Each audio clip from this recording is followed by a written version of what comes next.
Hello everyone, Big Seven here, back here for another Draftstars NFL video. In today's video, I'm going to go through my results from last week for the main slate, things I could have done differently. I'll go through a quick preview of this week's main slate, which I'll have a more in-depth video about later in the week. And also I'm going to take a look at the Chargers and Chiefs matchup. As you can see here, there's my history from this week, done fairly well on the single game matchups, taking the dub in the Rams Bills. Cowboys Bucks, I got my money back basically on that. And Seahawks and Broncos made a couple hundred on that. I've been entering 6 teams into each single competition, and I'm probably going to keep doing that. And then the main slate was a bit of a disappointment. I entered 20 teams in total, so $300, and only got 160 out of it. I'll go through that slate now. There were a couple of things that went against me. First of all, it was Mike Williams. I had him in about 12% of teams. We'll see how hard it is to filter because he's going to be right down the list. Oh no, there he is. Mikey W. I've got him in that many teams. 5, 6, 7, 8, 9, 10. 12 teams with Mike Williams, and paying $12K for a guy that scores 3 points. That's a really good way to parachute yourself and stop your way from getting to the top. So pretty disappointing there. As mentioned, I cashed in 5 teams total. The one thing I did do right is I got rid of my trade stacks on Sunday night because I saw the weather in Chicago was going to be a nightmare. So managed to avoid that trap, but still only 5 of 20 entries cashing. I'll take a look at the top guys. So top team, Mahomes stack with Mecole Hardman, Travis Kelsey. No one from the Arizona side, but yeah. And the Steelers DST I was pretty annoyed about because I was going to put them in more teams. I ended up putting them in about 4 total, but really should have put them in more. 24 points. I'm obviously not expecting them to score that well, but yeah, it's pretty. Yeah, I don't know. I saw it coming, really. They're the team with the most sacks last year in the NFL, and yeah, I wish I had gone that way with more teams, but I didn't. The other DST I really went after was the 49ers, and they were disappointing as well, conceding 19 points to the Bears in the wet. Pretty annoying. And then Corduroy Patterson, I think I just got unlucky with him there. I wasn't expecting him to get that many carries. I don't think anyone was. But then Damian Williams went down in the first quarter, and yeah, the rest is history. He absolutely dominated in that running back wide receiver hybrid role that he's really good at doing, and Arthur Smith doesn't really seem comfortable letting him do on a long-term basis. So yeah, I think I just got a bit unlucky with Corduroy. Mike Williams, obviously an anchor. I'll go through the rest of my teams pretty quickly. Who let me down there? Mike Williams let me down on on my highest scoring team, and I had the Panthers in that one. I mean, if I had the Steelers in that and a better wide receiver, that's making bank. I also had a lot of Alvin Kamara, 5 out of 20 teams. He was injured throughout that game. Didn't get his full complement of snaps, and also not as much receiving work as anticipated. So that was between him and Mike Williams that definitely killed my week a fair bit. So what else was there? Yeah, it wasn't a bad team. Just AJ Green not doing well. Cardinals a bit disappointing. Mike Williams, yeah, go away. Who I picked a bit of George Pickens. He was, yeah, definitely a punt. Didn't go the right way. Can't be too annoyed about that. And also Keenan Allen getting injured early in that game, which I would have thought would give Mike Williams, more targets. But looking at that Chargers game, no player had more than 4 targets in that game, which is pretty incredible considering how much they threw the ball. Other teams. So now we go into the real failures. 49ers DST, Kamara Cook. Thank you very much. Even though I've got Jefferson in that team, those two just sunk me. Mike Williams, yeah. Mike Williams. And you get the picture. I've got a lot of Mike Williams, and that's. I said he was going to be a boom or bust option, so I can't be surprised when he busts.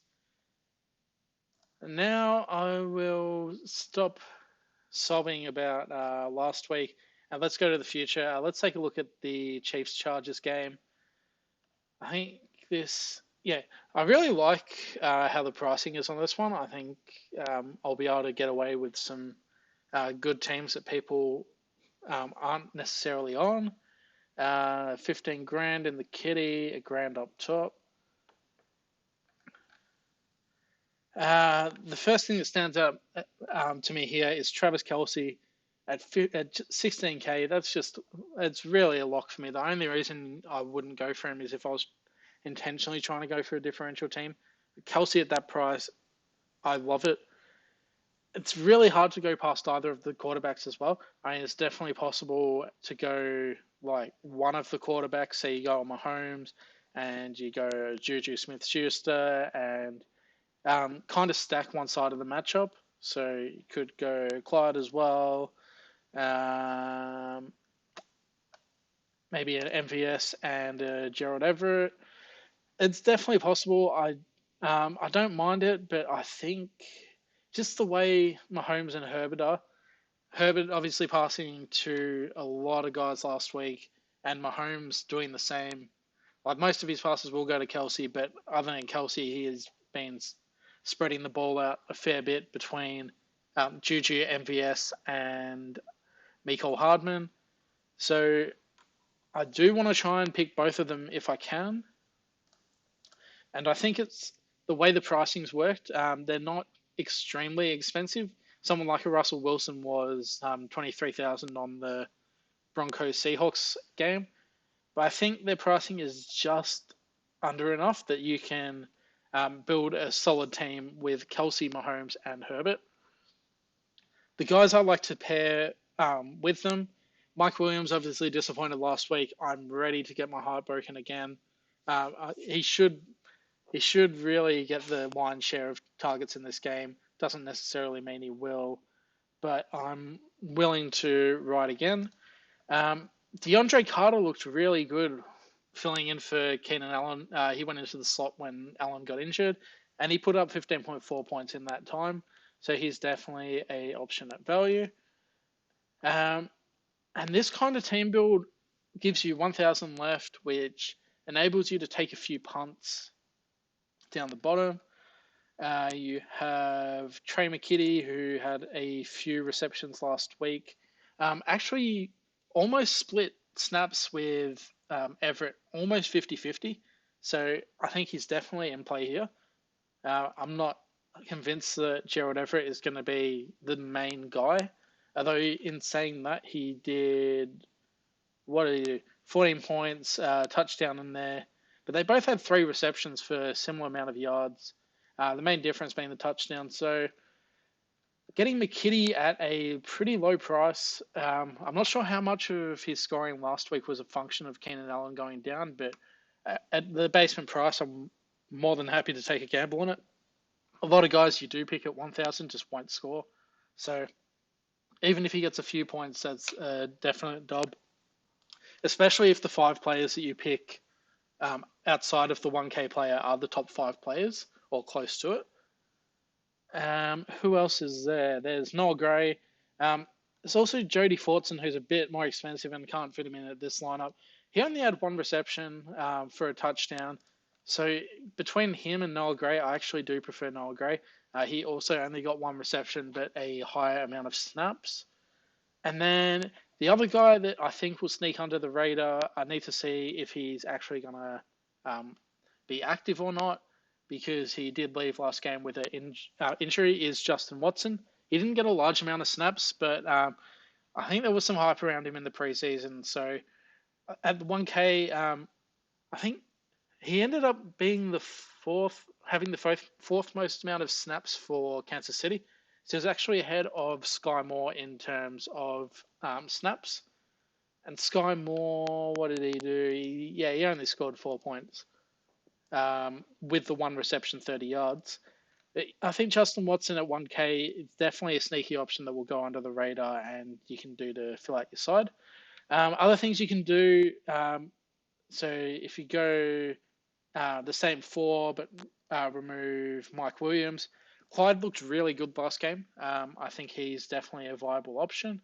Um, I think the difference between last year and this year is he's put a bit of weight on. He actually looked like he was moving pretty well out there. 22 points, not sustainable. Two receiving touchdowns, but he will be the main back there. Was also taken out early last game because Kansas City were absolutely dominating. So I think Clyde is a good play. And otherwise, you can go for like this similar kind of team structure, but a cheaper receiver. So Palmer, Mecole, Valdez-Scantling, Gerald Everett, they're all in play here.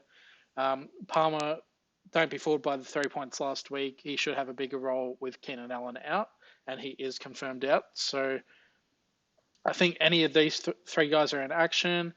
If you do go Palmer, you've also got Sony Michelle, who he got about 25% of snaps last week, only the 1.2.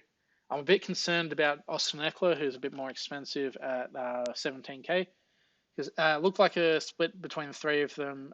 Eckler 50%, Kelly about 25%, and Michelle about 25%.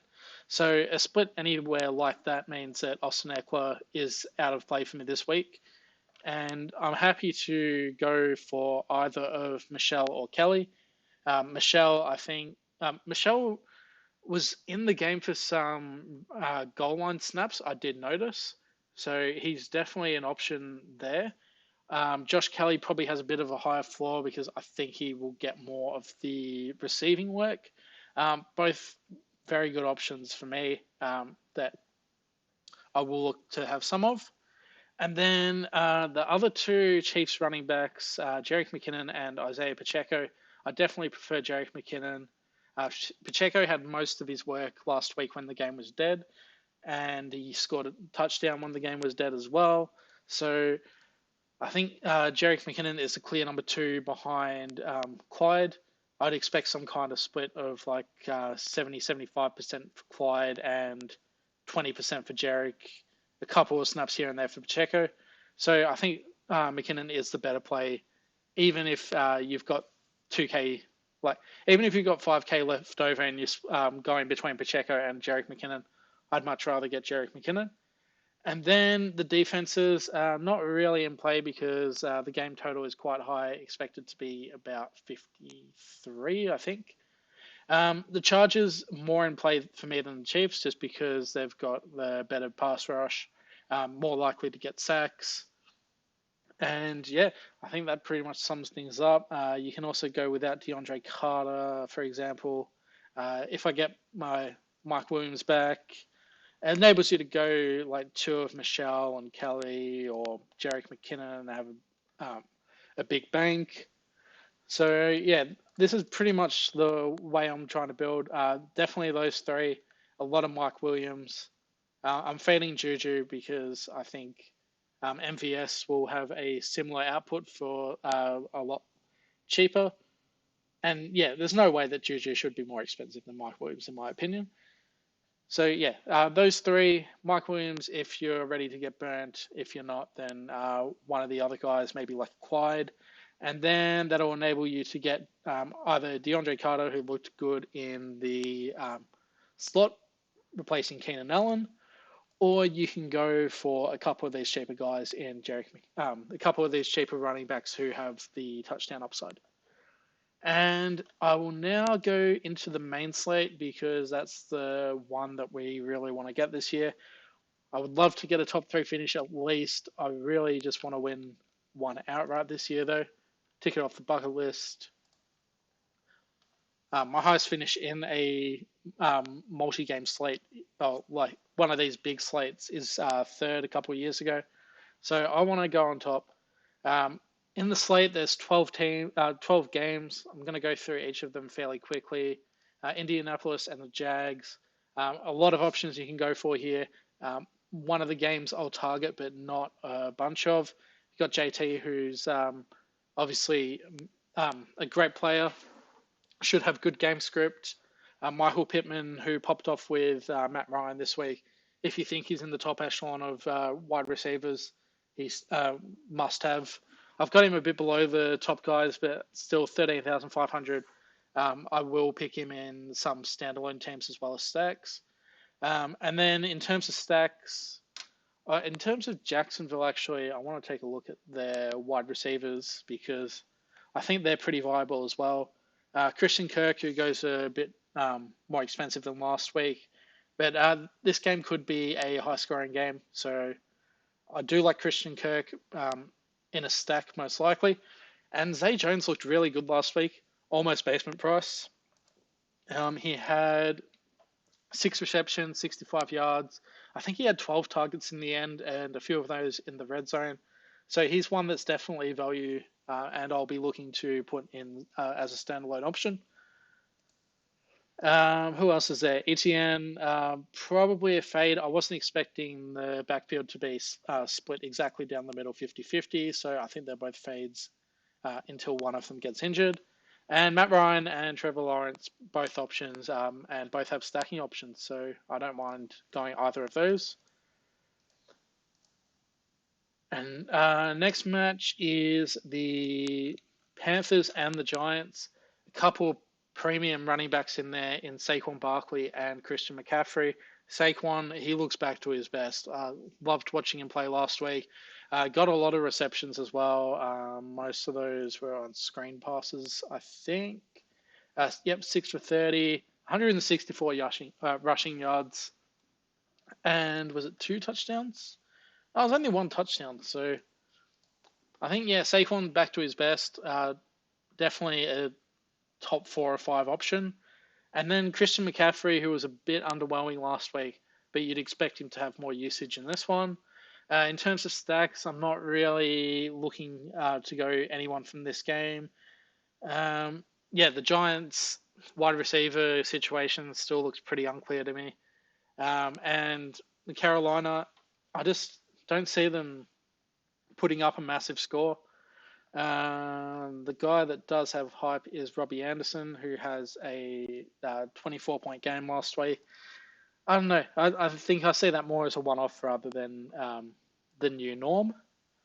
So pretty much only looking for Saquon and McCaffrey at this stage.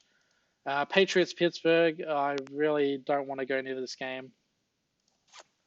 I think the DST is in play again, Pittsburgh, after I called them last week. They are missing TJ Watt, which puts a dampener on things a bit, but I'm just not sold on New England as an offensive unit. And I'm also not sold on Pittsburgh as an offensive unit either. So the Patriots could be okay as an option, but they're just a bit expensive when you can get the Steelers for $1,000 cheaper. In terms of offensive options, I mean, maybe Deontay Johnson as a standalone option, but I'm not enthused by this game. I'm fading it pretty hard. You could go Ramondre with Ty Montgomery out. Again, not really enthused. I'll just go on to the next game. The Bucks and the Saints. It's an interesting one. It's a divisional game. Last time they played, New Orleans won 9-0, if I remember correctly. So this could end up being a low-scoring game. I'm not looking to target it too heavily. But if you take a look at everyone here, Fournette questionable, Kamara questionable, Evans questionable, Winston questionable, Julio Jones questionable, Russell Gage questionable. That's a lot of top guys that might not suit up. If, say, a couple, I think Godwin is further down and questionable as well. Yep. Godwin, if he plays at 6K, I think is a if he's at 6K and maybe not even if he's at 6K and he's going to play the majority of snaps, then he's definitely undervalued. You'd prefer that one of Evans, Jones, and Gage is out if you are playing Godwin. But yeah, even if two of those Tampa Bay Buccaneers wideouts aren't playing, that makes the other two valuable. If all four of them are going to suit up, or even three of them, I think I'm going to avoid that game. Michael Thomas had a massive game last week. I don't think he got a full complement of snaps either. 5 receptions, 57 yards for 2 touchdowns. If he is back, then he's definitely underpriced here. And yeah, if Fournette's injured, then we've got a cheap running back option in Rashad White. Only 4 points last game, but I'd expect him to get a full workload if Fournette is out. Also think both DSTs are in play here. If you think it's going to be a low-scoring game, Buccaneers obviously one of the better DSTs going around. And the Saints, who got humiliated a bit by Atlanta, but still should be a solid DST going forward. I think both of those are in play for me. Atlanta and the Rams. This is an interesting one. It's a high total game, but the Rams are expected to blow out. Cooper Kupp, 18K, pretty expensive. If I compare him to the other options, I think you've got Chase, who's 3K cheaper. But in a high-scoring game, I'm definitely happy to pay up for some Kupp.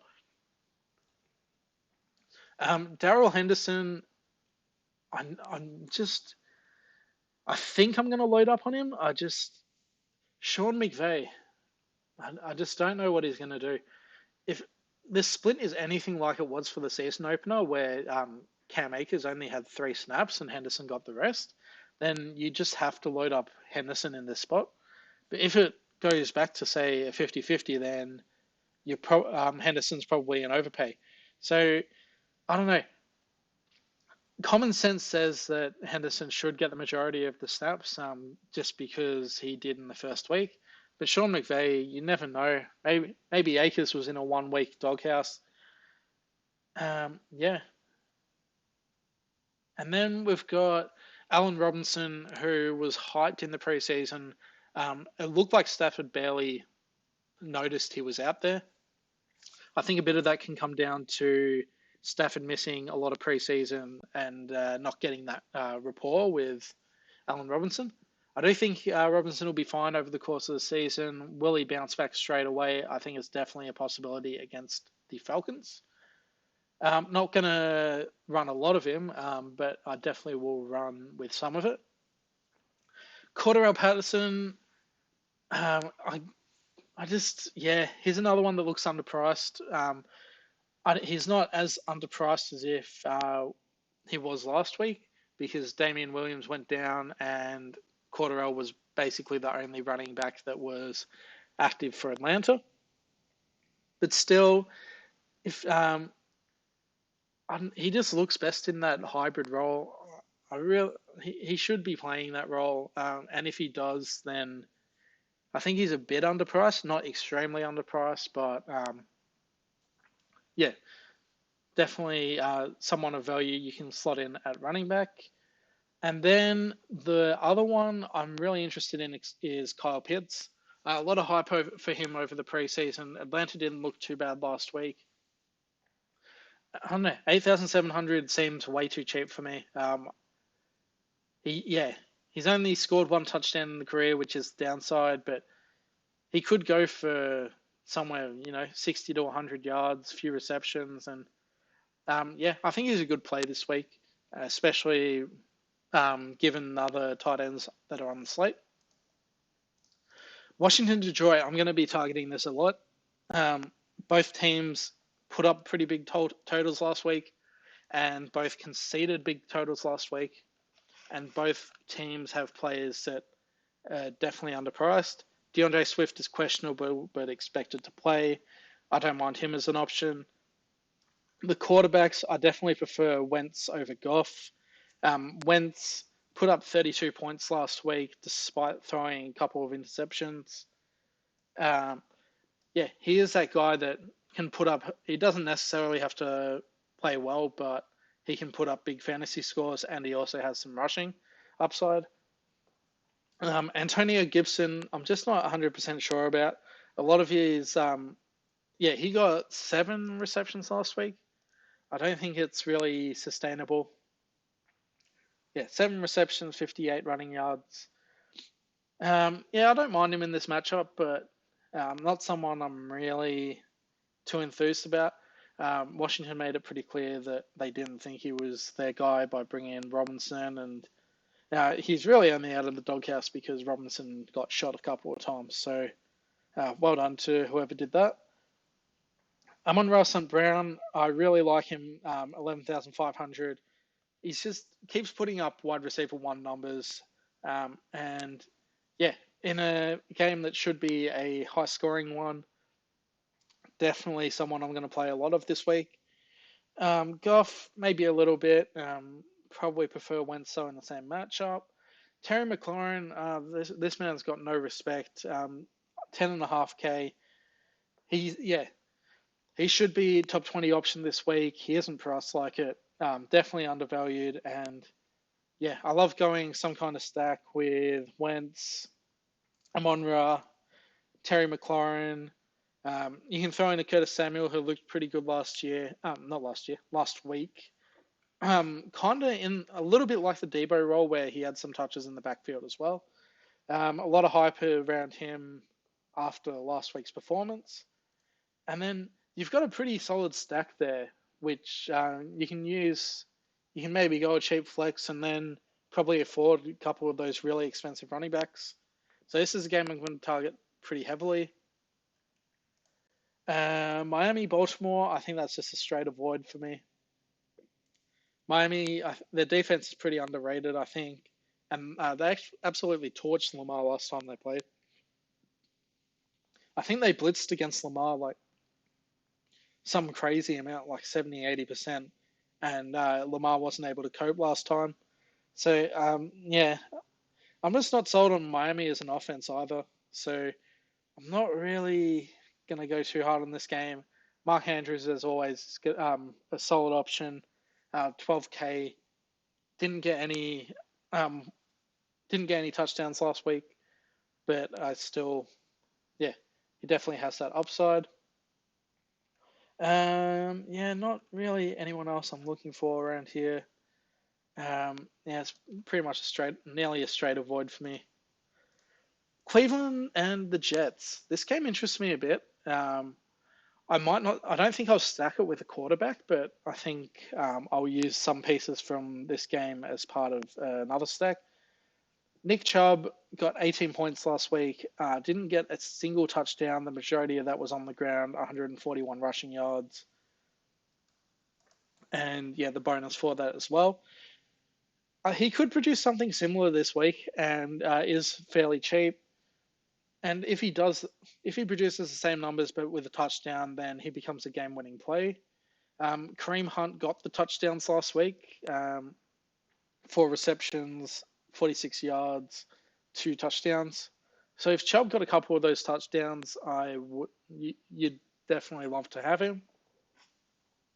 Kareem Hunt, not a bad play. Not someone I'm really looking to play a lot of, but I don't mind him. He'll get receptions, should have a fairly safe floor. I think last week was the stealing game, though. So if he goes back-to-back, then so be it. Then for the Jets, I like Elijah Moore. Scored 9 points. I think he could have had a touchdown, but I think there might have been a flag on the play for some holding or something like that. Elijah Moore at 8K is someone that's definitely playable. Going to be the wide receiver 1 on this Jets offense.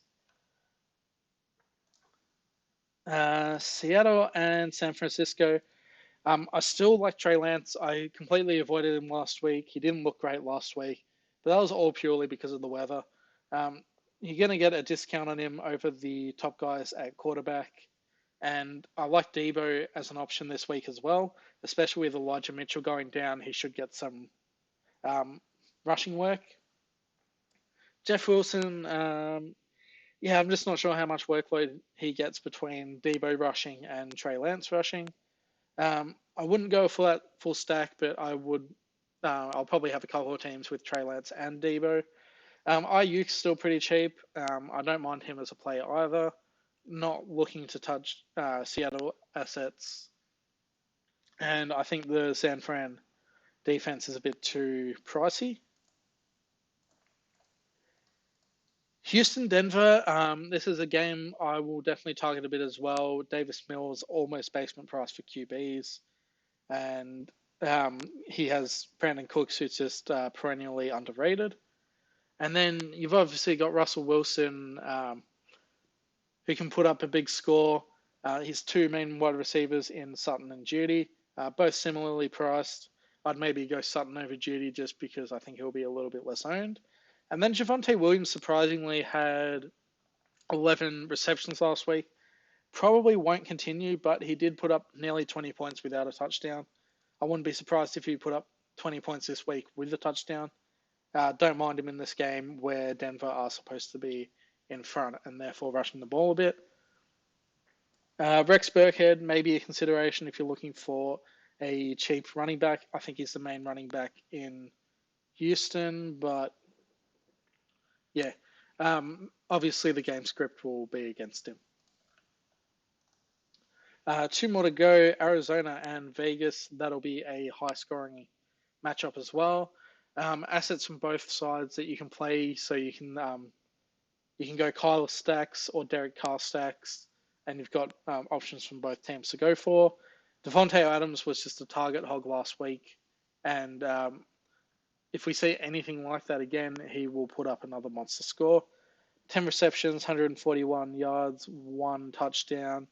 I think he had 17 targets in total, and he's the clear number one weapon on the Vegas offense. Marquis Brown's just way too cheap for me. Put up 14 points, still copped a price decrease. Arizona weren't great last week. I think the touchdown did come in garbage time. But still, I think the price is too cheap. Definitely going to look to have a lot of him in my team. And Waller, yeah, he's a consideration as well. 4 receptions, 79 yards. Don't mind slotting him in at tight end. And James Conner as well, 16 points, not the most efficient. 26 yards, 29 receiving yards, the touchdown to boost the score. But he is a touchdown merchant. He could cross over the end zone a couple of times and provide value for money. And then last game, Cincy and Dallas. Dallas missing Dak, so I'm not looking to touch any Dallas assets at all. Cincinnati have their players come in fairly cheap, all things considered. Jamar Chase, who's a few thousand less than Cooper Kupp, but can produce a similar output. Joey B, definitely underpriced. If I compare him to the other quarterbacks, he's a few thousand off the top echelon guys. Put up 25 points last week despite throwing, 4 interceptions and losing a fumble. Threw for 300 yards. Could do the same again without the fumbles or interceptions. Definitely a really solid play. I think a lot of people will play him, but at those prices, it's hard not to recommend them. Going away from the receiving assets, I think Joe Mixon comes in at a pretty nice price as well, 14,300. Again, he's just that little bit off the expensive guys. You've got McCaffrey, Taylor, and Barkley. And then you've got Mixon as the tier below. He got, 7 receptions last week? Yeah. 7 receptions, 82 yards. Obviously, the game went into overtime, so maybe a little bit inflated. But still, if he gets anything like this kind of usage going forward, then he's definitely in top 5 consideration overall for running backs. And at that price, I do think he is a solid play. So, yeah, I'll go through more in depth what teams I've built on the Sunday. But, yeah, I hope you've enjoyed the video. And, I'll see you next time.